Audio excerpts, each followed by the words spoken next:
¿Qué es lo que pasa con la catálisis? Habíamos visto en cinética que es el proceso por el cual se aumenta la rapidez de una reacción. Pero ¿cómo influye un catalizador en una reacción de equilibrio?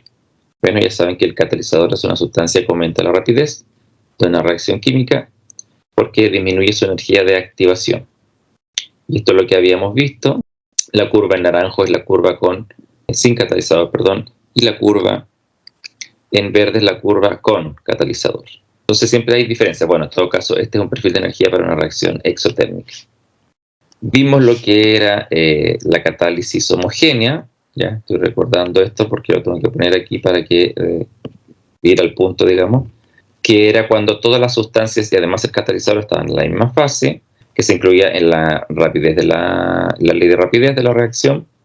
También vimos la catálisis heterogénea, donde están en distintas fases, por ejemplo, el catalizador sólido y todo lo demás es gaseoso, y entonces ofrecía como un lugar donde encontrarse, y por eso que se rompían los enlaces y podían formarse los compuestos. ¿Cuál es el efecto de un catalizador para la constante? La verdad que, como dice ahí, lo primero es que no cambia el valor de la constante. No desplaza la posición del sistema de equilibrio, es decir, no va a favorecer uno de los dos reactantes o productos. No. Lo que sí puede ocurrir es que provoque que el sistema alcance el equilibrio de forma más rápida. Eso sí es una de las características que un catalizador puede hacer en una reacción en equilibrio. Bueno, ahí está lo mismo dicho anteriormente, pero esto es lo más importante, ¿ya? Digamos, lo que se podría pensar de que el catalizador sea capaz de influir en el valor de la constante no ocurre porque lo que hace es disminuir la energía de activación. Entonces, como la rapidez directa y la rapidez inversa dependen de la concentración, ¿no?, y de la constante, y la constante depende de la temperatura y de la energía de activación, como las rapideces tienen que igualar, alcanza más rápido el equilibrio, pero nada más, ¿no? Porque en las reacciones directas un compuesto aparecía y el otro se acababa, así que era una reacción fácil de A a B. Pero aquí ninguno de los dos se acaba, entonces para que llegue rápido a ese valor constante, un catalizador logra hacer eso. Y por lo tanto, si ustedes ponen un catalizador, les va a disminuir la energía de activación en una reacción de equilibrio, tal como sería en una reacción directa. Si ustedes introducen un gas inerte, yo hablaba de los gases ideales, pero puede ser cualquier otro, que no reaccione con los reactantes o los productos del equilibrio, no se va a ver afectado nunca al equilibrio, es decir, va a haber siempre el mismo valor de la constante. Entonces, teniendo en cuenta todos estos parámetros, vamos a hacer un ejercicio final. Se tiene este siguiente equilibrio, donde ustedes pueden ver que 3 moles de oxígeno dan 2 moles de ozono. Ambos son gases. Y el delta H para esta reacción es de 284 kJ. Bueno, por mol. Pero es positivo. Quiere decir que la reacción es endotérmica y por lo tanto necesita energía. Entonces, si lo hacemos de forma esquemática, lo que realmente ocurriría en esto es que 3 moles de O2 más 284 kJ nos dan 2 moles de ozono. Entonces esto, como es positivo, deberíamos considerarlo aquí como un reactante. Prediga cómo cambia la posición del equilibrio si se disminuye el volumen a temperatura constante. Resulta que los productos ustedes solamente tienen 2 moles y en los reactantes tienen 3. Por lo tanto, si el volumen es más pequeño, el sistema va a preferir tener menos moles dentro para poder acomodarlo mejor.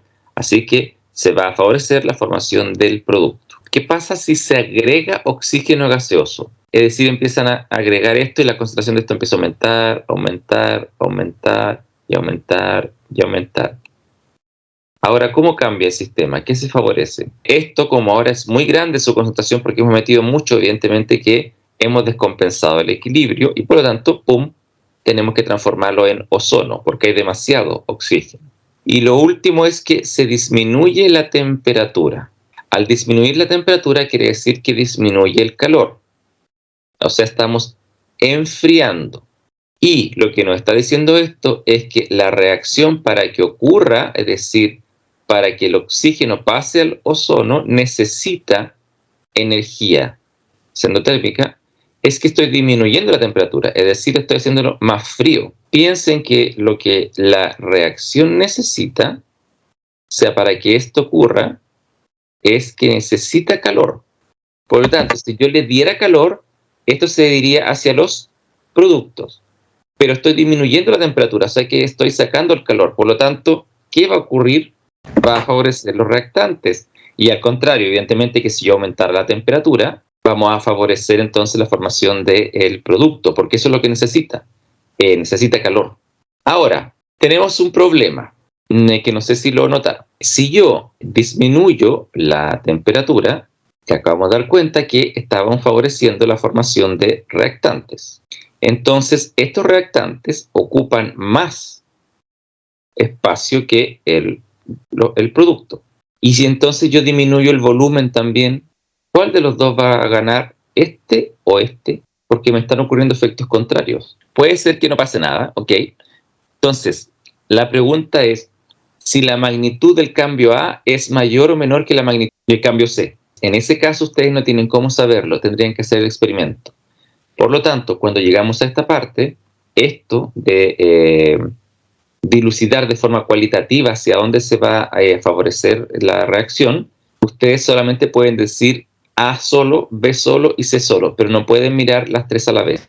Lo que quiero decir es que cada vez que se le haga este tipo de preguntas, ustedes van a poder decir solamente por una de las letras.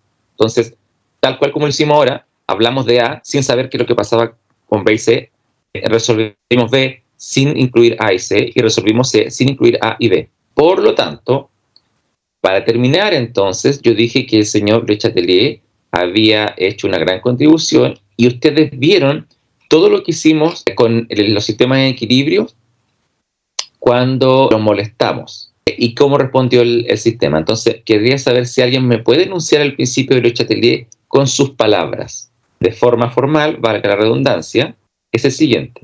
El principio de Le Chatelier dice que si se presenta una perturbación externa sobre un sistema en equilibrio, el sistema se ajustará de tal manera que se cancele parcialmente dicha perturbación para restablecer el equilibrio. ¿Listo? Entonces, estimado y estimada, hemos terminado equilibrio químico, por lo tanto, les recuerdo cuáles son las ideas fuerzas que me gustaría que se llevaran, independiente de todo lo que les he hablado, y es que el equilibrio químico es un estado dinámico, en que las concentraciones de reactivos y productos ya no cambian en el tiempo.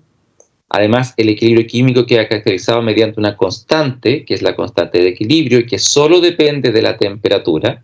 Es decir, si ustedes cambian la presión, el volumen, las concentraciones, el catalizador, eso no cambia la constante. Siempre es la misma. Lo que cambia el valor de la constante, como ustedes pudieron ver, es la temperatura. Y finalmente, si se altera una de las variables del equilibrio químico, otra cambia a fin de mantener la condición de este, que es el principio de Le Chatelier.